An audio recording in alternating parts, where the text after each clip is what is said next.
दोस्तों, राधे राधे, जय श्री कृष्ण।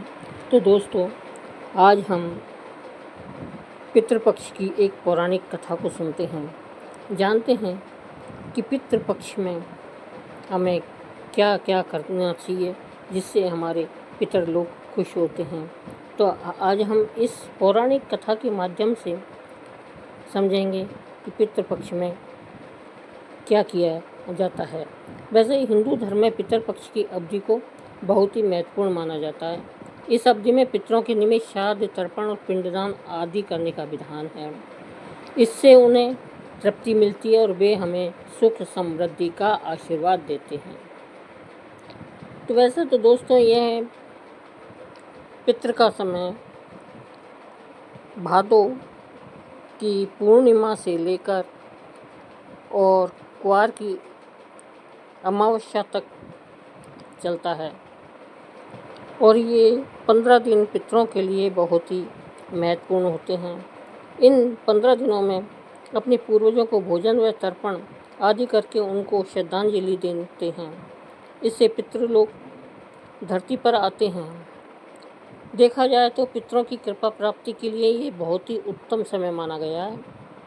वही अगर कोई व्यक्ति पितर दोष से परेशान है तो पितर पक्ष में वह इससे छुटकारा पाने के उपाय भी कर सकता है जो लाभकारी साबित होते हैं। तो अभी पितर पक्ष चल रहा है और इन पितर पक्ष के 16 दिनों में हमारे सनातन धर्म में अपने पितरों को याद किया जाता है। उनकी आत्मा की शांति के लिए सभी वैदिक अनुष्ठान करते हैं। दोस्तों, यह पितर पक्ष एक महाभारत काल की घटना से जुड़ा हुआ है।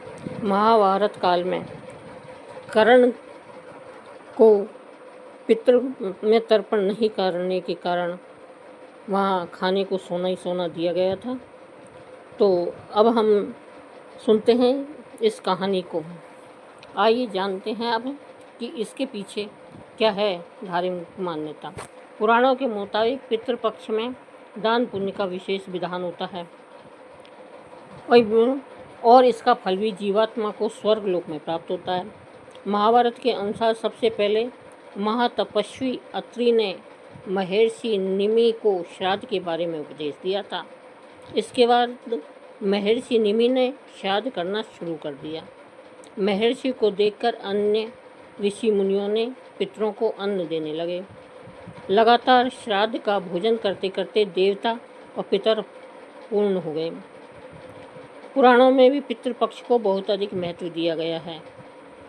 तो इसकी कई पौराणिक कथाएं हैं, लेकिन बहुत कम लोगों को ही यह बात का पता है कि महाभारत में श्राद्ध किया गया था। पितृपक्ष में श्राद्ध की शुरुआत महाभारत काल से चली आ रही है।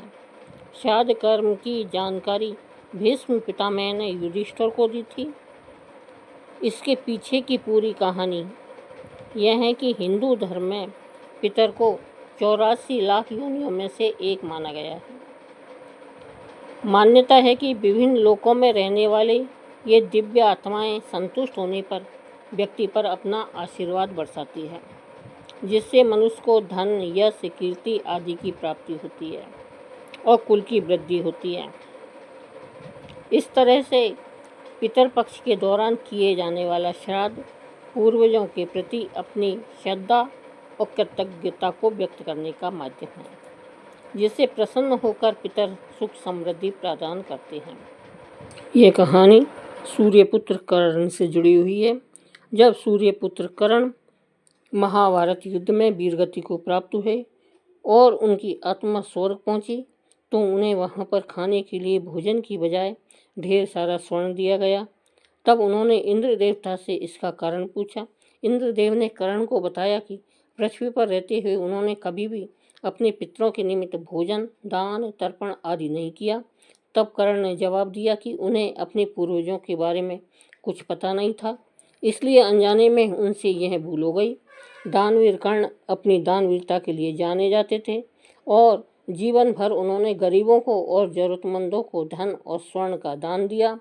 अपने द्वार पर आने वाले किसी भी व्यक्ति को उन्होंने बिना धन दिए लौटने नहीं दिया। लेकिन कर्ण ने अपने जीवन काल में अन्न का दान नहीं किया। अंतिम समय में जब कर्ण ने मृत्यु को लोक को छोड़ा और स्वर्ग पहुँचे तो उन्हें खूब सोना दिया गया और खाने के लिए कुछ भी नहीं दिया गया। कर्ण ने जब भगवान इंद्र से इसका कारण पूछा तो देवराज इंद्र ने बताया कि उन्होंने जीवन भर सोना ही दान किया है और पितरों की आत्मा की शांति के लिए कभी भी अन्न का दान नहीं किया, इसलिए उन्हें अन्न नहीं दिया गया। तब कर्ण ने इस बात को लेकर अनभिज्ञता प्रकट करते हुए कहा कि मुझे अन्न दान के महत्व की जानकारी नहीं थी।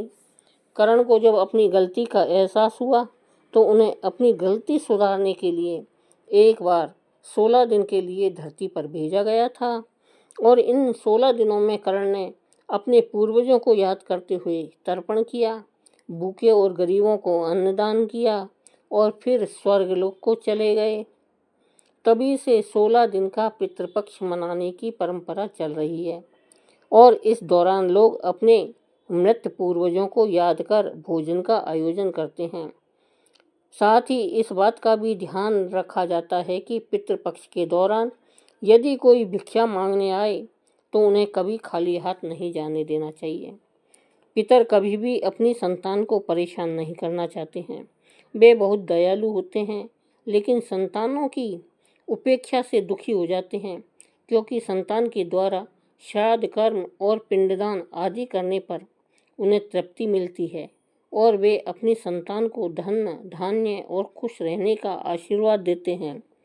पितर यह नहीं चाहते कि उनकी संतान उन्हें तृप्त करने के लिए बहुत कुछ करें। वे श्रद्धा भाव से किए गए श्राद्ध को खुशी के साथ स्वीकार करते हैं और ऐसा कहते भी हैं कि श्रद्धा के बिना श्राद्ध अधूरा ही रहता है। अब पितृपक्ष की पौराणिक कथा। भगवान श्री कृष्ण से एक बार पक्षी राज गरुड़ ने पूछा, हे प्रभु, पृथ्वी पर लोग अपने मृत पितरों का श्राद्ध करते हैं, उनकी रुचि का भोजन ब्राह्मणों आदि को कराते हैं, पर क्या पितृलोक से पृथ्वी पर आकर श्राद्ध में भोजन करते पितरों को किसी ने देखा भी है?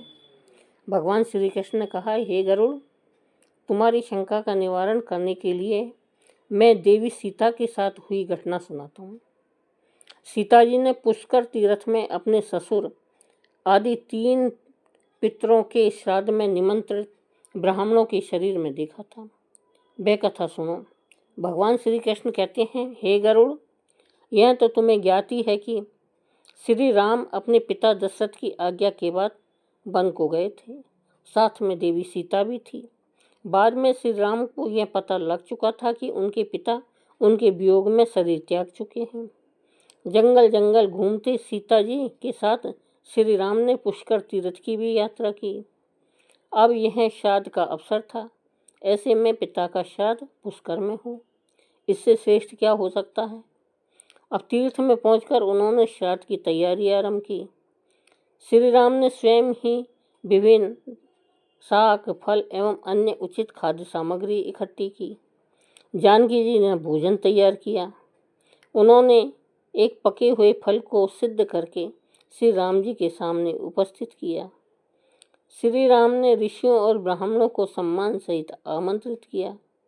श्राद्ध कर्म में दीक्षित श्री राम की आज्ञा से स्वयं दीक्षित होकर सीता जी ने उस धर्म का सम्यक और उचित पालन किया और सारी तैयारियां संपन्न हो गई। अब श्राद्ध में आने वाले ऋषियों और ब्राह्मणों की प्रतीक्षा थी। उस समय सूरज आकाशमंडल के मध्य में पहुंच गए और कुतुब मुहूर्त यानी दिन का 8वां मुहूर्त अथवा दोपहर हो गई। श्री राम ने जिन ऋषियों को निमंत्रित किया था वे सभी आ गए। अब श्री राम ने सभी ऋषियों और ब्राह्मणों का स्वागत और आदर सत्कार किया तथा भोजन करने के लिए आग्रह किया। ऋषियों और ब्राह्मणों को भोजन हेतु आसन ग्रहण करने के बाद जानकी अन्न परोसने के लिए वहां आई। उन्होंने कुछ भोजन बड़े ही भक्तिभाव से ऋषियों के समक्ष उनके पत्तों की बनी थाली पर परोसा। वे ब्राह्मणों के बीच में भी गई, पर अचानक ही जानकी भोजन करते ब्राह्मणों और ऋषियों के बीच से निकले और तुरंत वहां से दूर चली गई। सीता जी लताओं के बीच में छिपकर जा बैठी। यह क्रियाकलाप श्री राम जी देख रहे थे। सीता के इस कृत्य से श्री राम कुछ चकित हो गए। फिर उन्होंने विचार किया कि ब्राह्मणों को बिना भोजन कराए सीता लज्जा के कारण कहीं चली गई होगी। सीता जी एकांत में जा बैठी है। फिर श्री राम ने सोचा, अचानक इस कार्य का क्या कारण हो सकता है। अभी यह जानने का समय नहीं है। जानकी से इस बात को जानने के लिए पहले मैं इन ब्राह्मणों को भोजन करा लूं, फिर उनसे बात करके और कारण समझूंगा। ऐसा विचार कर श्री राम ने स्वयं उन ब्राह्मणों को भोजन कराया। भोजन के बाद ऋषियों को विदा करते समय श्री राम के मस्तिष्क में यह बात रह रहकर कौंध रही थी कि सीता ने ऐसा अप्रत्याशित व्यवहार क्यों किया है। उन ब्राह्मणों के चले जाने पर श्री राम ने अपनी प्रियतमा सीता जी से पूछा, ब्राह्मणों को देखकर तुम लताओं की ओट में क्यों छिप गई थी। यह उचित नहीं जान पड़ा। इससे ऋषियों के भोजन में व्यवधान हो सकता था। वे कुपित भी हो सकते थे। श्री राम बोले, हे सीते, तुम्हें तो ज्ञात है कि ऋषियों और ब्राह्मणों को पितरों के प्रतीक माना जाता है। ऐसे में तुमने ऐसा क्यों किया, इसका कारण जानने की इच्छा है। मुझे जल्दी बताओ। श्री राम के ऐसा कहने पर सीता जी मुँह नीचे कर सामने खड़ी हो गई और अपने नेत्रों से आंसू बहाती हुई बोली, हे नाथ, मैंने यह जिस प्रकार का आश्चर्य देखा है उसे आप सुनाएं। इस श्राद्ध में उपस्थित ब्राह्मणों की अगली पंक्ति में मैंने 2 महापुरुषों को देखा जो राजा जैसे प्रतीत हो रहे थे। ऋषियों और ब्राह्मणों के बीच सजे धजे राजा महाराजा जैसे महापुरुषों को देख मैं अचरज में थी। तभी मैंने अपने आपके पिताश्री के दर्शन भी किए। वह भी सभी तरह के राजसी वस्त्रों और आभूषणों से सुशोभित थे। आपके पिता को देखकर मैं बिना बताए एकांत में चली आई थी। मुझे न केवल लज्जा का बोध हुआ, वरन मेरे विचार में कुछ और भी आया। तभी निर्णय लिया, हे प्रभु, पेड़ों की छाल और बलकल और मृग चर्म धारण करके मैं अपने ससुर के सम्मुख कैसे जा सकती थी। मैं आपसे यह सत्य कह रही हूँ। अपने हाथ से राजा को मैं वह भोजन कैसे दे सकती थी जिसके दासों के भी दास कभी वैसा भोजन नहीं करते। मिट्टी और पत्तों आदि से बने पात्रों में उस अन्न को रखकर मैं उन्हें कैसे देती। मैं तो वही हूँ जो पहले सभी प्रकार के आभूषणों से सुशोभित रहती थी और आपके पिताश्री मुझे वैसी स्थिति में देख चुके थे। आज मैं इस अवस्था में उनके सामने कैसे जाती। इससे उनके मन को भी क्षोभ होता। मैं उनको क्षोभ में कैसे देख सकती थी। क्या यही उचित होता। इन सब कारणों से हुई लज्जा के कारण मैं वापस हो गई और किसी भी दृष्टि न पड़े इसलिए सघन लताओं में जा बैठी। गरुड़ जी बोले, हे भगवान, आपकी इस कथा से मेरी शंका का उचित निवारण हो गया है कि श्रद्धा में पितृगण साक्षात प्रकट होते हैं और वे श्राद्ध का भोजन करने वाले ब्राह्मणों में उपस्थित रहते हैं। जय श्री कृष्ण। कहानी पसंद आई हो तो वीडियो को लाइक करें, सब्सक्राइब करें।